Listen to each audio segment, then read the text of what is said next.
Okay, hello, and this is joint work with a group of several authors. It's the product of a long-standing series of meetings and collaborations with Chris Beck, Maria Fox and myself, and Peter Gregory, who was working with us before we recently all scattered to the four winds. Okay, so those of you who know anything about SAT or follow the work that's going on in the SAT community can't have missed the one of the most recent areas, hot topics in the SAT community, which is this idea called SAP Montero Theories. But for those who haven't met it, I thought I'd just explain briefly what it is. So obviously, I'm expecting most of you to be familiar with the idea of a SAT problem. We're given a propositional formula, and we're asked to find a valuation that makes that formula true, or to answer the question, is there such a valuation? In SAP Montero Theories, the instance is now a formula over a first-order theory, or possibly multiple theories, but for the moment, let's assume one theory. And we're given that theory and a particular module, effectively, for evaluating satisfiability over that specific theory. And the question that we're now asked is there a valuation that makes our formula true, subject to the constraints that that theory defines for those symbols that represent the theory? Okay, and this idea has been around for quite a while. There are quite a lot of solvers. The area is quite exciting. There's one paper there, which is not the first paper in the area, but is one of the comprehensive overviews of what's been going on in the field. Okay, so just to give a very simple example, with a SAT formula, we might have a simple collection of literals A, B, C, which are then connected in this formula, and we're asked to find a valuation for it. In SAP Montero Theories, those literals are now replaced by sentences, in this case very simple sentences, from an underlying theory, some specific theory. In this case, a theory of arithmetic, but it could be a theory of well, a whole range of different things have been explored. And we'll talk a little bit about the kinds of theories we might be interested in a while, but for the moment, let's consider arithmetic. The way that a solver typically works for these problems is that there is a core solver, which is, in the case of SMT, usually a DPLL-based solver, searching over possible assignments to the propositional variables, and then it communicates with the theory module, or modules if there are multiple theories that are involved, asking for satisfiability of the conjunctions of literals that come from the specific theories involved in those expressions. And those submodules will respond at least with yes or no. Are they satisfiable or not satisfiable? But in fact, in the most successful solvers, what you're really interested in is also getting some information back from the solver to explain why a particular conjunction is not satisfiable. And that probably is in the form of no good, but we'll talk about that again a little later. So this idea has been very promising, very exciting in the SAT community because it has allowed the extension of SAT solvers to a whole range of new domains and new problems. And we were thinking that maybe the same idea could be exploited in the planning community.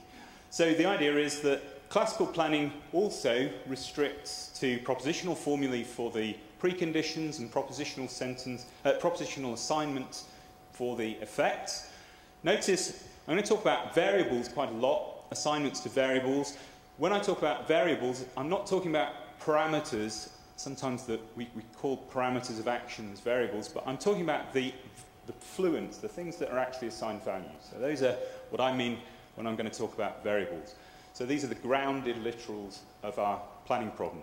And those will, in a propositional planning problem, have the value true or false in any given state. So a valuation is going to be an assigned true or false to each of those grounded literals. And the planning problem, well, you will know what the planning problem is.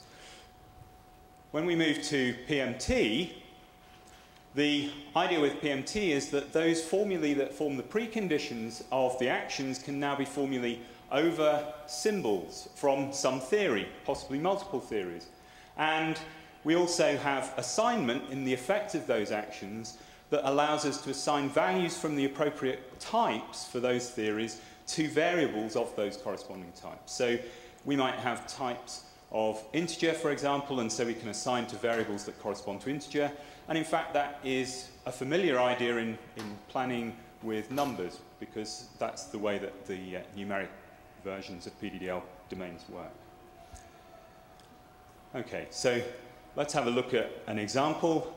This is a classical encoding of a problem that might otherwise more naturally have been encoded using numbers. This uses fuel levels, and it's using symbols to represent the possible integer values of the fuel levels of a vehicle. And we have these complex preconditions that are just intended to make sure that you step up or down the values of the variables correctly. If we re-encode that as a PMT encoding, so we now assume that our variables can include sentences over these numeric valued variables, we end up with a precondition which is an arithmetic sentence, and we also have assignments to arithmetic variables. And in this case, we've also got an assignment to an enumerated type variable, a variable that has finite many multiple values. That's pretty familiar, because that is actually essentially the proposal that Malta came up with for SAS plus representation. But we might extend beyond that and start talking about more interesting types than the ones that we've already met before. So here, for example, is an operator that allows us to transfer the contents of one truck into another, where the contents of trucks are represented by sets of objects. And here what we do is to say, provided that the two vehicles are at the same location, so those two variables, apt1 and apt2, have the same value, then the effect of the action is to assign to the set-valued variable the contents of T1, the empty set, since that's now empty, and to assign to the content variable in T2 the union of the original contents of the two trucks. Now that's a more interesting example of what we might be able to do with PMT, because it introduces a much more rich and structured type than the types that we're familiar with. Okay, so how do we start building models for problems in PMT? Well, much as we do in SMT, we start with a description of a domain built over these theories. Our theories are going to have to attach to our domain description through some signature that allows us to exploit the link between our solver and those modules that support the theories. So there are specific interfaces that must be met by the supporting modules. In particular, they have to provide an evaluation function and satisfaction tester for expressions and literals and sentences over the signatures of those types that they're dealing with. This idea of extending strips with a theory-based modular structure is not an entirely new idea. Lots of people have thought about it in various ways. I think that one of the contributions that we're making here is to tie it more explicitly to the SMT work and to normalize and regularize the way in which those theories can be exploited. Okay, so if we have a representation of a domain in planning modulo theories language, how can we go about solving such a problem? One way that's fairly straightforward to imagine doing, at least, is to translate our planning modulo theories domain description and problem instance into a SAP modulo theories problem. And you start with planning to SAT as your standard starting point, and then you just rely on the fact that SMT solvers have the provision to understand the theories that you're exploiting in your planning modulo theories, and simply convey the statements, the sentences from your planning modulo theories description straight into your SAP modulo theories encoding. And then you rely on a SAP modulo theories solver to solve your planning problem, and everything's great, except that unfortunately performance turns out not to be so good. So we tried this. This is some of the example results that we got.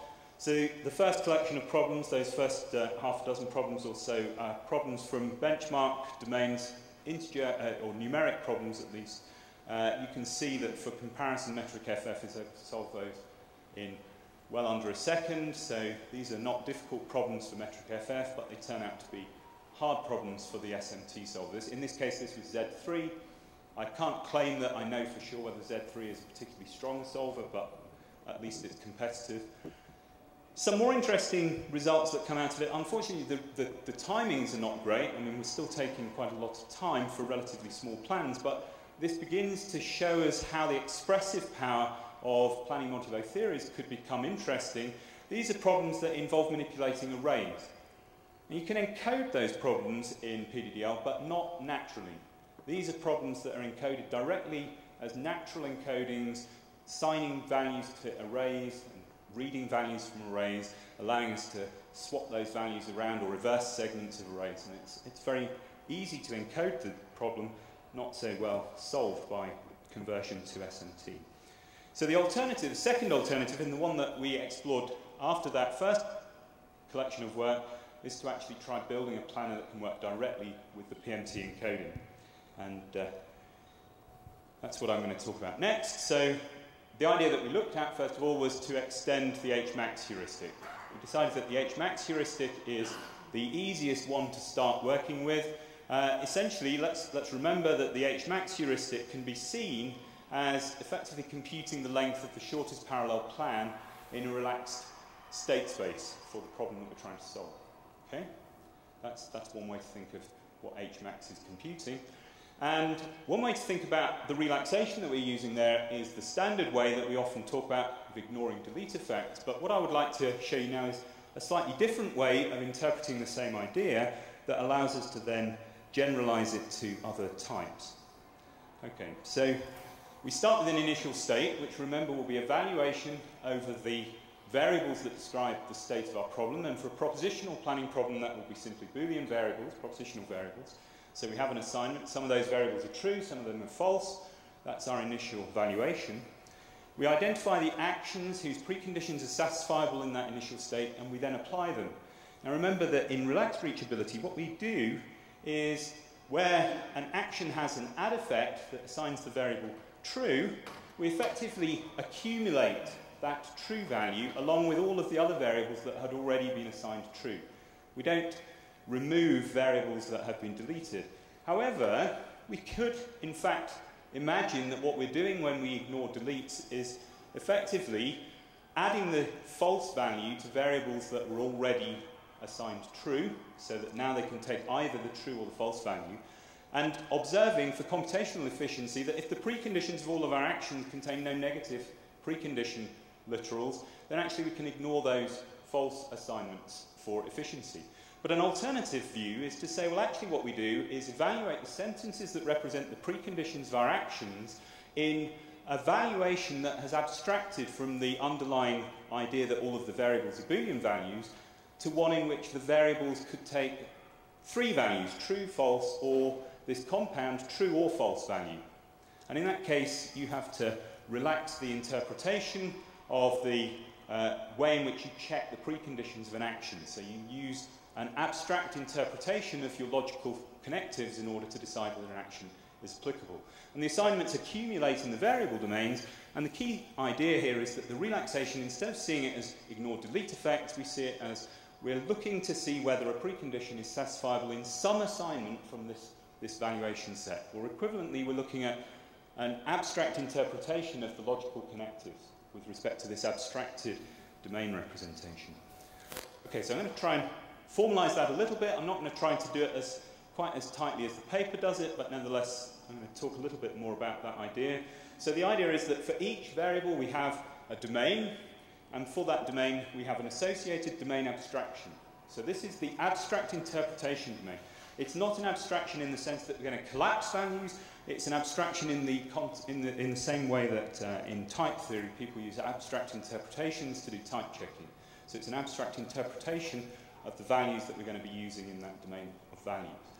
And each value is mapped to, each value in the original domain is mapped to at least some value in the abstraction domain by an abstract interpretation function. So we say what is the corresponding value there.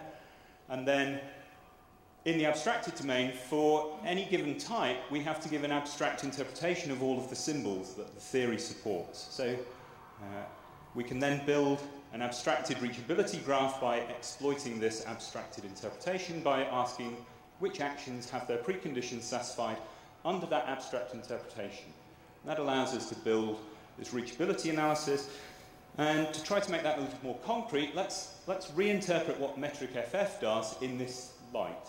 Okay? So what metric FF does is for numeric variables, propositional variables, I think everybody understands exactly what is happening with those, but let's focus on the numeric variables. Numeric variables, the abstract interpretation of the values for those numeric variables is going to be real valued intervals. Okay, that's the abstract interpretation. And predicates like less than and functions such as plus now have an abstract interpretation, and we have to achieve a relaxation in that process. And I won't go through the details of that, but I think you can see that it's straightforward to extend the interpretation of these functions and predicates to intervals. And then effects are implemented by whenever you assign a value to a numeric variable, you now extend the range of the interval so it includes that new value. That's the way that the assignment is interpreted. Okay, what other abstractions could we use for looking at these abstract interpretations? Well, an obvious one is the Powerset of the domain of variables. So every time you extend the range of reachable values, you just add them to the set that you're using. This is essentially what we're doing with propositional variables, but we could equally do it with finite domain enumerated variables. And we can also do it with richer variables. Although, of course, depending on whether the power set is finite or not, it could work usefully or not. And the details of the process of abstraction there. An alternative is that we can use a finite abstraction. And with a finite abstraction, essentially what we do is we take the power set, but we then chop out a finite subset of that and simply say, I'm only interested in elements from this finite subset. And we call that the basis for that finite abstraction. And we could couple that with a special value which we could call top, which effectively says, if you ever go outside this finite range, then assume that you've got everything. And that means that you can effectively achieve whatever precondition you need to satisfy for this particular domain. Choosing a basis is quite interesting, and I'm not going to have time to talk about that in detail here, but I'm just going to mention that in the paper we describe a probing technique that allows us to identify a useful subset of an infinite type that we could use as a finite basis for doing these finite enumerated abstractions. And that allows us then to manipulate types that are interestingly structured, infinite types, including lists, sets, multisets, and so on. And if we remove top from this, we end up with an inadmissible heuristic, but it also is typically slightly more informed. So there are benefits and costs to exploiting the idea of using a top or not. Okay, so we implemented it, we tested it. I've got some data here for a few interesting domains. First domain is one that's familiar, the jugs and water domain. This allows us to compare existing numeric-based planners with PMT plan, which is using this idea that I've just described. We've got domains that involve sets. Those can't easily be expressed in PDDL. Depending on the specific problem and the specific domain, there are tricks that you can use to get round the fact that there really are sets in there and try to encode it mechanistically. I've got some data that shows what happens if you do that for a particular domain, in this case, the storyteller's domain. So dump trucks, you carry around objects in sets, and you can dump them all as sets.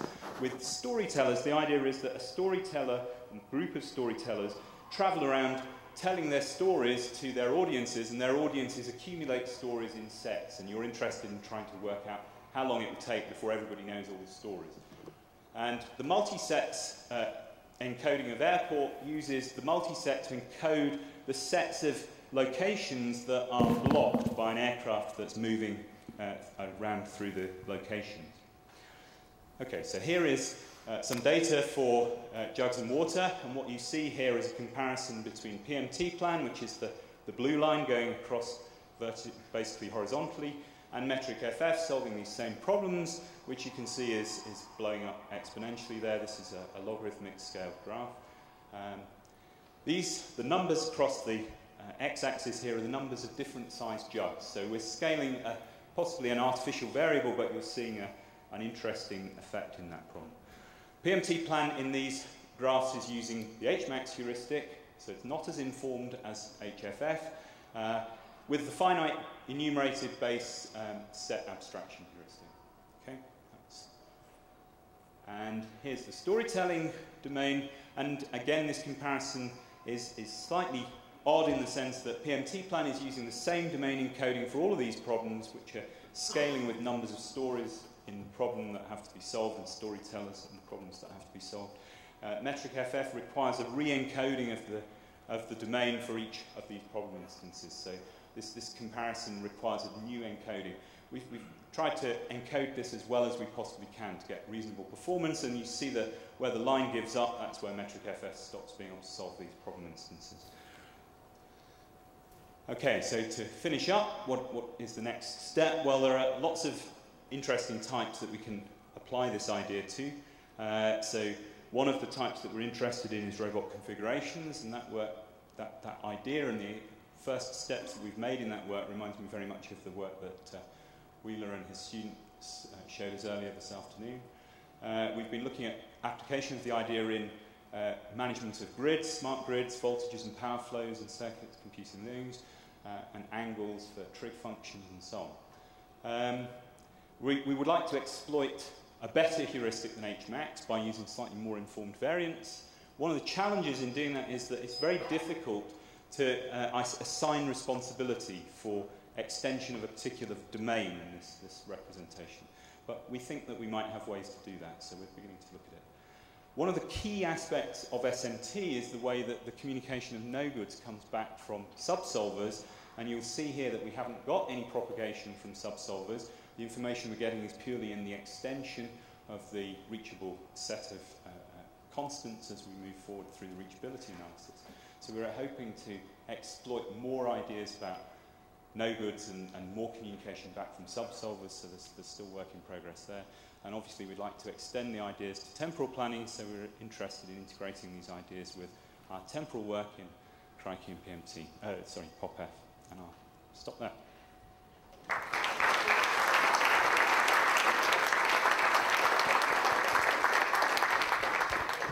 we have time for a few questions. Yes?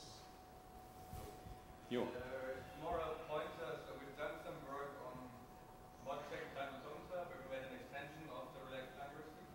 As part of that, we also made this thing with abstract domains that corresponds to the relaxation. It's less general than what you described, but you might take inspiration for assigning those responsibilities that you mentioned on this slide here. So okay. It's in 2006. Thank you. Okay, that's very useful. This is very wonderful. I was wondering if you looked at knowledge representation and owl ontologies. Sorry, looked at what? Owl ontologies, reasoning over ontologies. Would that be possible? So that's an interesting example, and I think absolutely reasoning over ontologies, reasoning with axioms. I think that axioms can be absorbed into this idea of derived predicate. And in fact, if you look at the paper, ontologies is one of the things we explicitly indicate we think fits into this framework. So, yeah, absolutely. So it's been the experience that lots of more challenging formalisms can be compiled to classical planning. I'm assuming this is not the case here, but have you tried looking at some fragments that might be compiled to classical planning, maybe?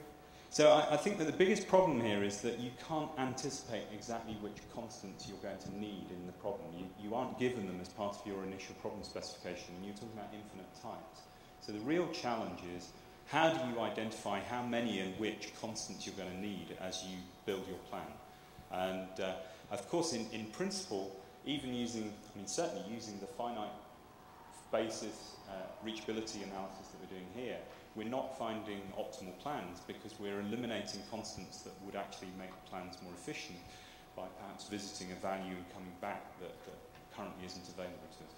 So I think that it's an interesting question whether you can do the compilation. I think the compilation to SMT is probably the most effective that we could hope to do here, but jury's out, I guess. Okay, other questions? So I have one short. So based on experience, is it hard to modify the SMT solvers? For example, we have STP algorithms for solving simple temporal problems that might be useful for these applications. Is it easy to add some STP algorithm to SMT solver? So the interface that you have to meet in order to add things to this structure is very straightforward. We added multiple types and students have done that. So I think that it's reasonably straightforward to populate the interface that we have to provide in order to extend to new types. So I guess that answers that. So do I. There are actually SMT people that have an awful lot of stuff with STP subsolvers. Yeah. Yeah. Right. So there are no more questions. Thank you.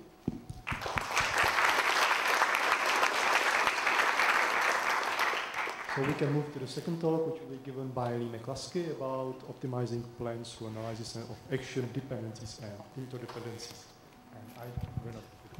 Okay, thanks. Thanks. Well, I'm pleased to hear that the people in the path planning track have quietened down, and I'm disappointed to not hear the same kind of passion in this audience here. So, thank you. Thank you. Put some music on. So this work is really led by Lukáš Grupa, who's working with us at Huddersfield. In fact, when I agreed to give to present, I was talking to Brian about what we were going to do about short papers, and I said, "Oh, of course, we'll just have posters." And he said, "No, you've got to talk." So here I am giving the talk. This is a short paper. It's kind of it's ongoing work. It's sort of in its infancy, but I think it's very, very interesting. Certainly not unique. So there's been lots of work in the area of trying to optimize plans and certainly in the post-planning phase, which this is about. So it's part, I see it, so how does it fit in? I mean, I'm sort of more a machine learning and knowledge engineering person. I see it fitting in terms of being part of a toolbox of components that you might get out when you get hold of a out-of-the-box planner, a fast domain-independent planning engine, and you put it in as a component in your application, and you may think, well, this is going to give us some plans very fast, but they may well be very suboptimal. So we need a component after it to try and to make those plans a bit more optimal.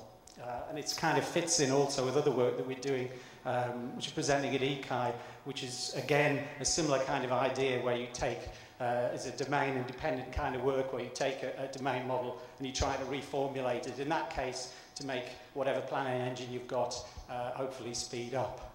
So it's sort of domain, to some degree the techniques are domain-independent and can be slotted in with planning engines. Of course, Patrick's talk this morning when he was kind of addressing this similar idea, and if he succeeds with it, I guess you could say that you don't need this kind of component, but we're never going to get to optimal planners in non-exponential time, I guess. So the basic idea of this work, anyway, is satisfied planners, fast planners, tend to give non-optimal plans, and in fact, that's just part of the story. Some of the speed-up techniques, like using macro operators, give even worse, tend to give even worse nice plans. So there's a lot of scope in there to try and post-process the plan and make it more optimal, in our case, just to make it shorter. And this work really concentrates on trying to do that, as I said a little bit earlier, in a kind of domain-independent fashion. So sort of to look at operators on the fly, or actions on the fly, and see where we've got inverses, and see where we've got actions action sequences which can be replaced by smaller sequences, or just indeed one action. So this work, initial work, really has assumptions that we're just assuming that we're working in strips, and we have a linear sequence of actions as the plan. And as I said, we're looking to create really kind of domain-independent methods. And this work focuses in on really inverses, where you find two actions, the one which is the inverse of another, and we also focus in on replaceability, so where you find two actions where in fact the sequence of those actions could be replaced by a single action. So ways to shorten or optimize the plan. So here's some very simple examples. So you might have a stack A on B at some part of the plan, and at another part you might have unstack. It's potentially possible that those two are redundant and you can take them out and you've still got a solution to the original planning problem. Or again, you might have two actions like drive to X, from X to Y, a drive from Y to Z later on, and you might be able to replace those with drive from X to Z. There are, of course, a lot of complex situations where you may have sequences where these things are interleaved, so you might pick up A and stack A on B, and then have some more operators which may be dependent on that.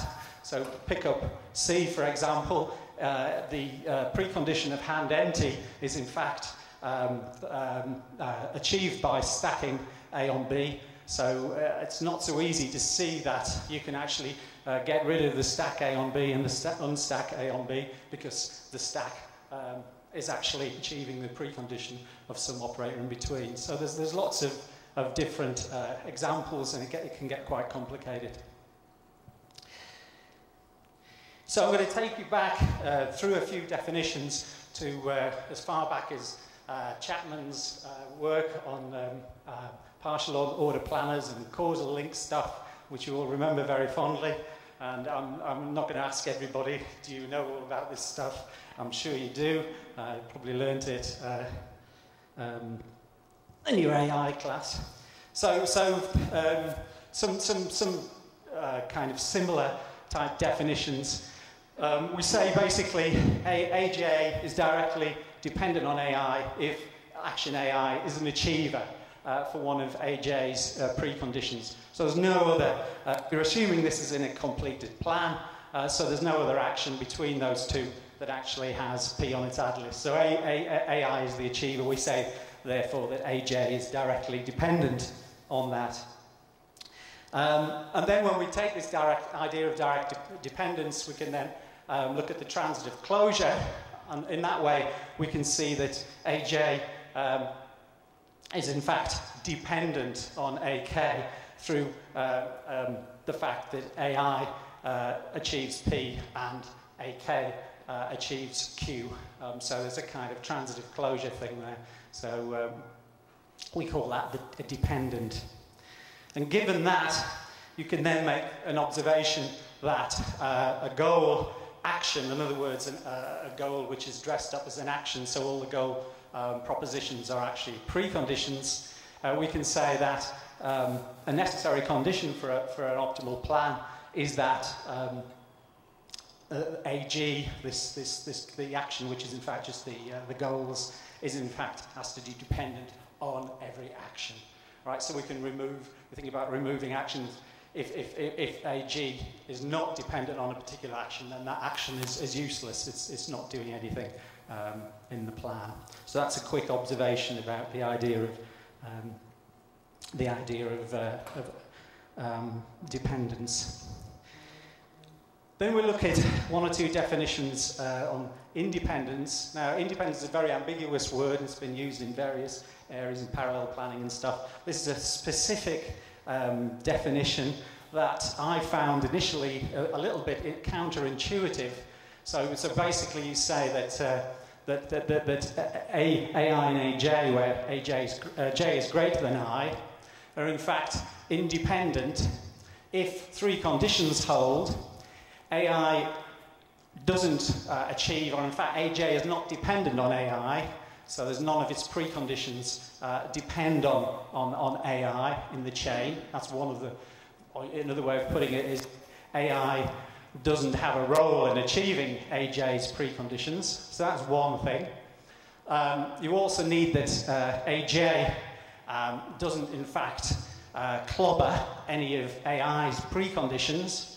And finally, AI doesn't clobber any of AJ's positive effects. So anything that AJ is going to achieve further up the plan, AI couldn't possibly clobber that.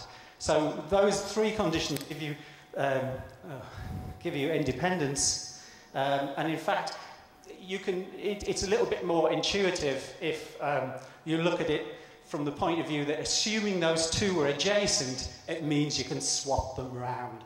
So the main idea, but there are others, in getting this independence between two actions somewhere in a solution is that you can move them together. You can move actions together by swapping them around. So once you've got this independence, then in fact, if AI and AJ were adjacent, we can swap them around and we still have a solution. Okay, and you can see that down here in the diagram.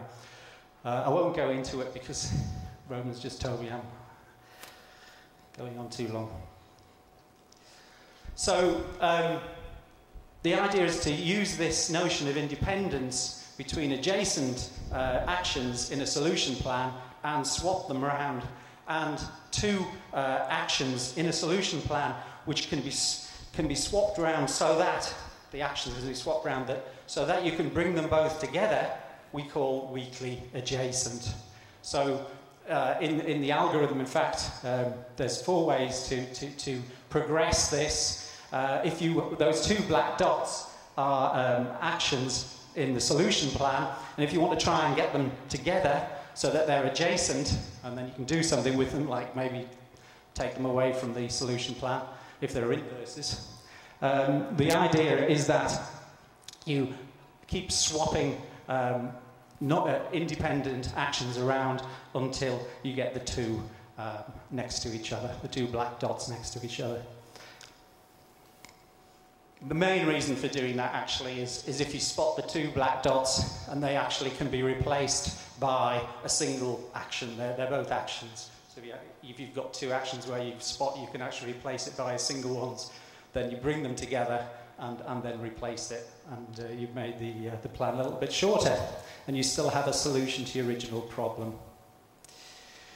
So that's the obvious definition of replaceability, where you're replacing an action or a sequence of actions A by another action A dash, and clearly you want A dash, its preconditions to be the same or less than the other one. You want the effects, the negative effects, to be the same or less than, and you want the positive effects to be greater than or the same as the actions, positive effects that you're replacing.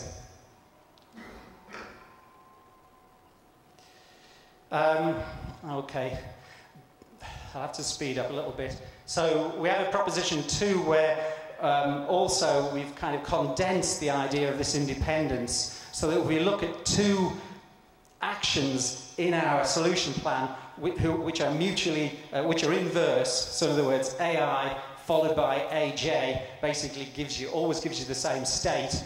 So AJ reverses the effect of AI. Then they're 2 things that we'd like to get rid of if we can. It may be that you can't get rid of them. Just because they're inverses in the solution plan doesn't mean that you can get rid of them. They may be there for something, some reason. But in fact, if we have this set of conditions where there's no action between them such that AI is an achiever for that action in between, and AK's delete list does not clobber any of what AJ is actually adding, then with those 2 conditions, we can actually remove AI and AJ if they're inverse, if AJ is the inverse of AI. So that's a very sort of a neat way more efficient of just using the swapping technique of getting rid of 2 actions from our solution plan. Speed up.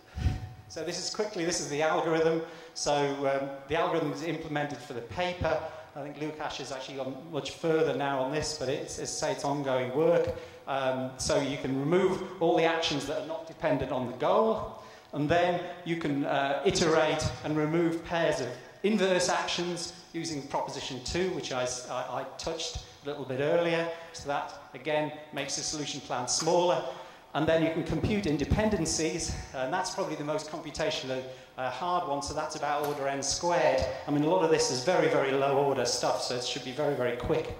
And then you can try and replace sequences of actions with one action, and you have to iterate that, because if you replace stuff, Or if you get rid of inverses, then you've got to look again to see whether you can get rid of other operators. So very quickly, experiments then. There's 3 here from the depots, gold miner and storage. We used the planner LPG and an optimal planner, Gamer, to work out the optimal plans. And Gamer, the ones where the green triangle is somewhere above the axis is where it actually came up with a solution. And depots, LPGs seem to get good solutions. So the blue dots are the ones that LPG plus this optimization technique. So that didn't help too much. In gold miner, sorry, it's not the blue dots. The red ones are the ones that you want to watch. The red squares. So in gold miner, we got a 16% improvement overall. So you can see the red squares there are considerably lower than the blue dots. So it actually managed to optimize a lot more. And then the best results we got was through storage domain. And you can see that the red dots are considerably below, the red squares are considerably below the blue dots. So that improved the most. And we also tried it on 2 other ones as well. There's some related work which I've got to skip through very quickly from ICAPS and from flares this year. So just to conclude then,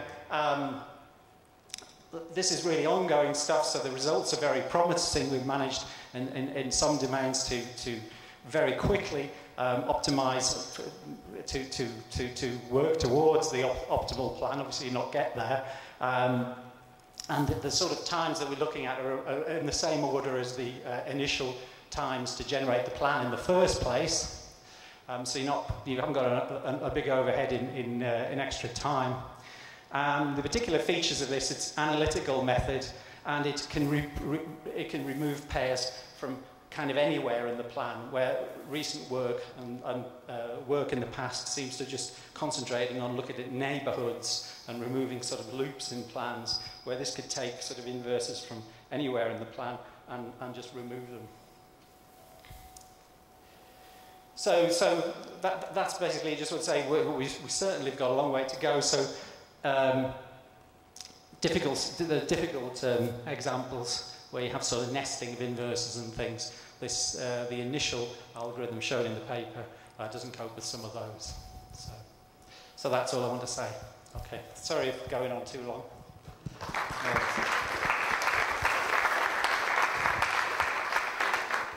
so we still have time for questions. Do you have any mechanism for moving the responsibility that you identify when you build those causal links from one action to another as you start swapping actions in the plan? Yeah. I mean, the responsibility may well move because the swap basically is proved to not affect the fact that it's still a solution plan. So if it's still a solution plan, then responsibility will indeed move. In fact, you take some two operators actions out which are inverse, then some of the things that they may have achieved have to be achieved by something else beforehand. Yes. So it will automatically do that, and it's because we've got the proof that the plan still remains a plan, and it will do that. Yes. Okay. How about investigating ways where you've learned that you've got some redundancies in the plan and feeding that back into the planner itself so it just doesn't create the redundancies? Have you looked at that? No, because that goes against the idea of this black box as a planner, you see. So we try to say you can put, any from a set of planners in, and you can have maintenance, you can put a new planner in. So we consider that outside the scope. I'm not saying that's not a good idea, it probably is. But it's not within the scope of what we're looking at, which is just sort of having a planner slotted in, and this helps speed up, helps give more optimal plans. So besides the removal of redundancy and improving efficiency, this looks like something that could be very useful when you try to generalize from examples and create plans that are can solve multiple cases like we do in generalized planning. And in that case, some random choices of the planner, when it solves a simple example, for example, doing, putting on first the left, shoe and then the right one and so on, could prevent from generalizing, because you trace both of them and you want to be able to create loops and so on. And I think that in that context, you may want to switch even actions with actions that have the same cost, but they create an ability to generalize, and they match better the general plan. Okay. So that would be, okay. That's an interesting idea. Thanks. Okay, so this notion of actions that the idea of actions that you can make adjacent by swapping them around, right, looks quite similar to the idea of deordering, so creating a partial order. I mean, essentially you're getting rid of some of the unnecessary serialization in a plan that was in fact perhaps partially ordered. And in particular, in this particular example, it fails where also deordering would fail, because you have these sequential dependencies. So there's like really a form of relationship between weak adjacency and deorderability. Yeah, I reckon there is, and I'll set that as an exercise to everybody.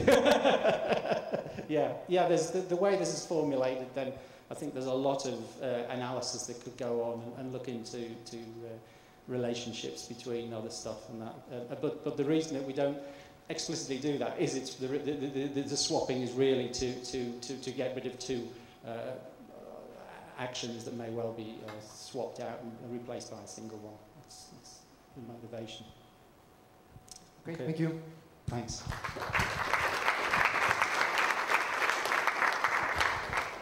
Okay, so we can move to the last talk given by Christian Muse, and it will be about optimally relaxing partial order plans with MaxSat.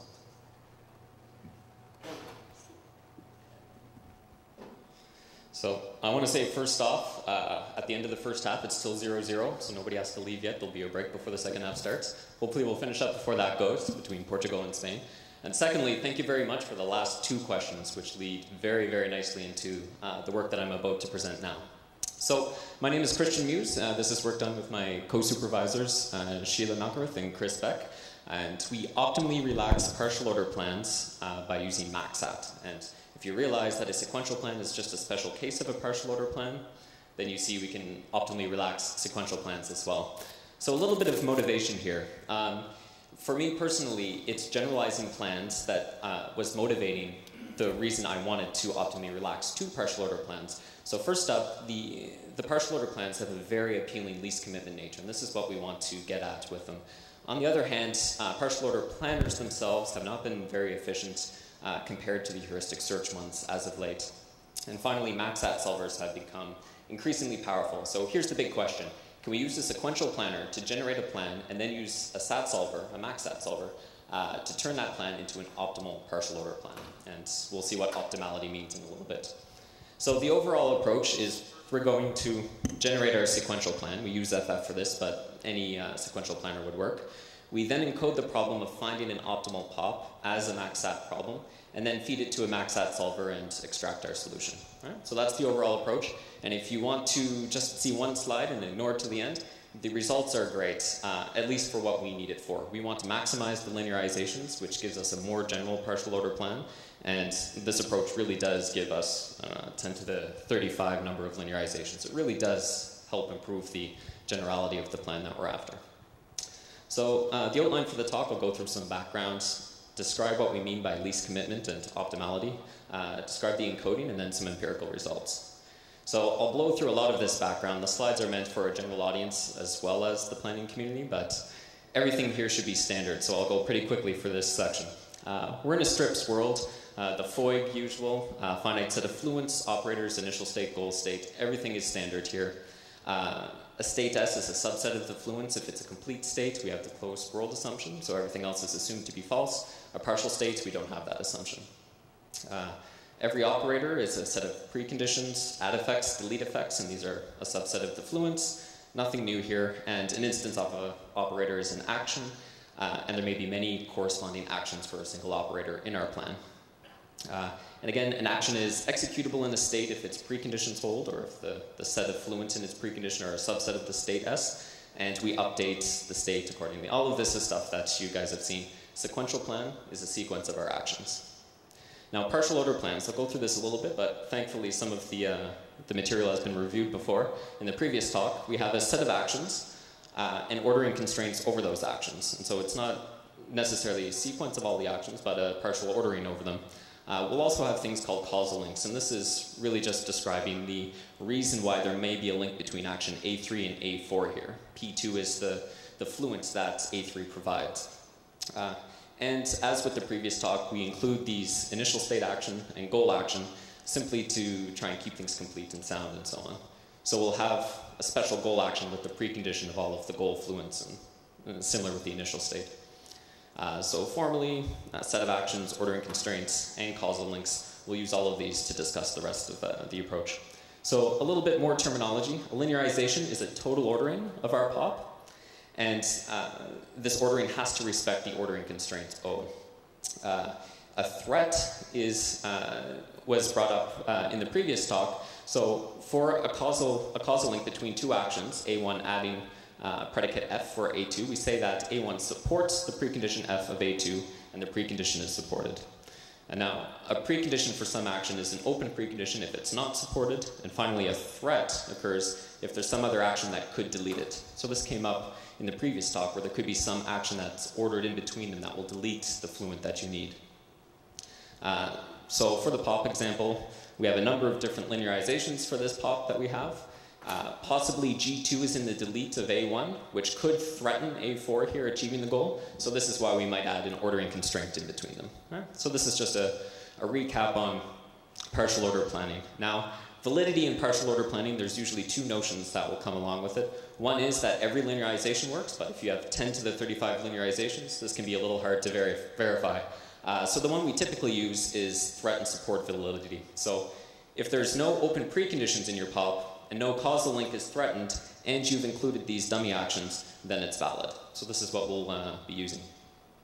So again, quickly, through the satisfiability background that we'll need, SAT is just a set of clauses, disjunctions, conjunctions, negations. You have your literals, and you need to satisfy at least one in every clause. I don't know if you can see the red there. Now, if we move to maximum satisfiability, you need to satisfy as many clauses as you possibly can. And so in here, we can satisfy 5 of the 6 clauses, but there's no way that will get you all 6. Now, if we go one step further, weighted maxat, we can satisfy 4 of the clauses here, but you see they have weights on top, so the actual optimal solution is to satisfy 3 of them and get a score of 5. So that's maximum sat. And finally, partial weighted maxat, you have some hard clauses that you need to satisfy infinite weight, and the rest are soft. And so the optimal solution here would be to set Z and satisfy all your hard clauses. All right, so on to the least commitment criteria. It's quite simple. There's 2 notions that have been studied previously, deordering and reordering. So from our sequential plan, you can deorder by removing ordering constraints, or you can reordering by adding a new ordering constraint that didn't exist before. That's the opposite of something that was there before. So these are 2 notions, and finding an optimal deordering or reordering is computationally difficult, and that's why we're actually throwing it to a maxat solver and not trying to do it heuristically. We're trying to see if we can actually come to the optimal value here. Now, one further thing that we want to go a little bit further than just deordering and reordering, which keeps the same set of actions, is to first reduce the number of actions in your plan and subsequently minimize the number of ordering constraints. So we want to incorporate this notion that you don't necessarily want to execute all of the actions like in the previous talk, but we also want to minimize the ordering constraints. So we first minimize actions, then subsequently minimize ordering constraints. Right? So this is our notion of optimality that we're after. And the formal details, you can check out the paper, but it's just a very simple notion of minimizing one then the other. So our encoding for this, we have different parts. I'll give the core encoding first, then show some extensions and how we would get the different variations. We have 3 types of variables. One that's true if the action is in your final partial order plan. Another is the ordering between 2 actions, and so this variable will hold if AI comes before AJ. And finally, one that captures support. So if AI is to support AJ with the fluent P, then this variable is going to hold in our encoding. And so the set of basic clauses for this, we need to rule out any self loops, and we do this by just simply negating this kappa clause here. We need to include both of the initial action and the goal action, so we simply add them as unit clauses. If the ordering is used, then we also want to include the actions, and so very simple constraint to ensure that that happens. If we include an action, it must become after the initial state and before the goal. Again, a very simple implication. And finally, enforce the transitive closure. So this may set off some red flags. This is the key bottleneck for our approach. I'll jump to the future results, but this is the nasty one here. And so the key core clauses, the hard constraints that really make the solution a partial order plan are these two. First of all, we need to ensure that if we do include an action, then every one of its preconditions must be satisfied, so no open preconditions. We do this by saying, if you include the action in your final plan, for every one of its preconditions, at least one of the things that add that precondition needs to be ordered before it and needs to be the support, right? So this is just saying at least one of the achievers of every one of an action's preconditions needs to be included. The second one is that we ensure that if we do have this supporter variable, then there's no threatening action that can be ordered in between. So we need to eliminate all of the threats. And this is done with this clause. So if AI supports AJ with fluent P, it means that everything that could potentially delete it, if it is in our POP, it needs to be ordered before or after the two actions. So this is analogous to promotion and demotion in the partial order planning literature. Finally, we have soft clauses, and this lets us minimize first the number of actions and subsequently minimize the number of ordering constraints. And we do one after the other by including a very high weight for the number of actions, a sufficiently high weight. So I won't spend time on the extensions here because we're running low on time, but it's very simple to enforce that you include all of your actions or enforce that you have a deordering. And so this gives us a number of notions that we want to consider in the evaluation. One is a minimum deordering, and we include some of these extensions, minimum reordering, and finally a least commitment POP, which minimizes the actions and then the ordering constraints. So again, our approach, we generate a sequential plan, encode the problem to find either a minimum deordering, reordering, or least commitment POP, and then use a max-sat solver, stat4j, to compute our solution. So I first want to say in the empirical evaluation here, there is this relaxer algorithm. The details aren't that important, but it's a polynomial time algorithm that tries to heuristically relax the ordering constraints. And so this was due to Kempapati and Ketter in 1994, and we'll include this in the results because there's some interesting stuff that comes out of it. Now the encoding difficulty, we did have some problem on some of the domains. These are the number of problems, those that FF solved, and the ones we could successfully encode. And if we could not encode it, it's simply because there's far too many transitive closure constraints. You have n cubed number of constraints for the transitive closure, where n is the number of actions, and it's just way too large. So that's the bottleneck at the moment. Now if we just look at the time, we have time axis across the x-axis here, and up the number of problems solved given that amount of time.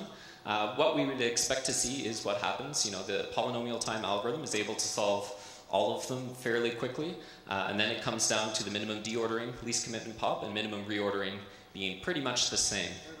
But I mean, for our work, the majority of problems we were able to get a decent solution after 10 seconds or 100 seconds. Now this is to optimality, and of course these are max-sat solvers that will give you suboptimal things that you could cut it off early and take that solution and run with it. Now the POP quality, measured in the number of actions or ordering constraints, we note here that the three approaches, the polynomial algorithm, deordering and reordering, will have the same number of actions, but the ordering constraints different. And I just want to point out a few things. We do have the ability to reduce the number of actions in some of the domains. In the other domains, you wouldn't see a difference in the ordering constraints. But what's of real interest here is the relaxer algorithm, a polynomial time algorithm that's not guaranteed to find an optimal solution, actually does 100% of the time. So relaxer was able to find the minimum deordering in every problem that we threw at it from these benchmark set, which was quite surprising. And finally, the reordering flexibility. Can we actually get an improvement and improve the linearizations if we forget about deordering and actually say you're allowed to reorder the actions in your original plan? And this is about 40% of the problems we did notice a difference in the linearizations, and it's up to 1,000,000 times difference, the ratio between the number of linearizations in the minimum reordering versus the minimum deordering. So a substantial increase, and so there is benefit to going towards the minimum reordering. So finally, to conclude, we've introduced a practical method for computing optimal deordering and reordering of plans, which was previously just stated to be too hard computationally to even attempt.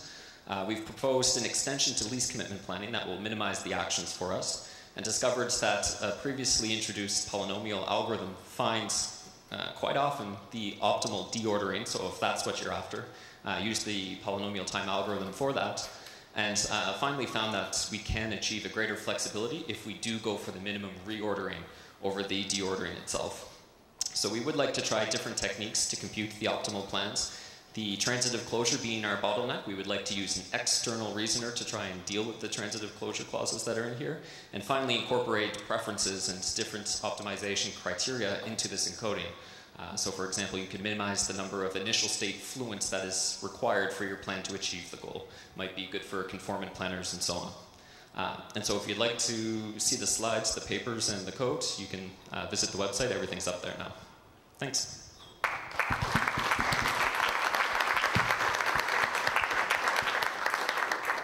So we have time for questions.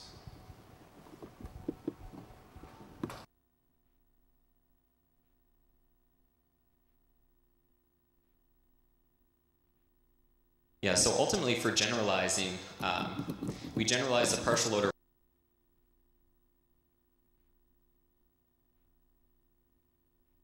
Not all of the states are covered.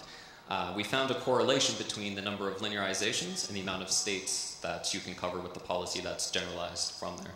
So it's just, there's a loose correlation between the number of ordering constraints, inverse correlation between the number of ordering constraints and linearizations, and then a correlation between the linearizations and the generality of the policy that you get. Yeah, I mean, ultimately we would want to maximize the policy's strength, but we have to inadvertently do that by minimizing ordering constraints. Other questions? I wonder whether there's any relationship between the way that the plans are being produced and the effectiveness of relaxer in this situation. I wonder whether if you looked at plans produced by LPG or by maybe a SAP plan that's using graph planning code plan, you'd get different kind of results there. You certainly do get different kinds of results. LPG would usually start with a lot more actions included in the plan. It's usually a quicker solution that's more rough around the edges, and so you do get more actions and more opportunity to optimize there. The types of plans that are produced and are fed into this is an interesting question, and we did try to see if SAP plan fed into this approach and POPF fed into this approach and FF, and would there be a difference between these as initial plans? And there wasn't any. After you generalize it to its optimal relaxed state, they all seem to be pretty much the same across the board. There was no statistical significant difference between them. Yeah. And relaxer is still finding the optimal deordering. Yeah, yeah, which was quite surprising. And I should say relaxer is, there's counterexamples where relaxer will not find a minimal deordering even. It will just find a deordering that's not even close to optimal, but those counterexamples don't appear to be in the IPC benchmarks. Yeah. Other questions? If not, thank you.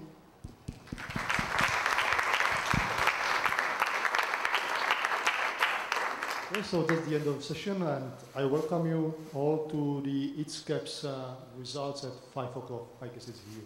Thank you.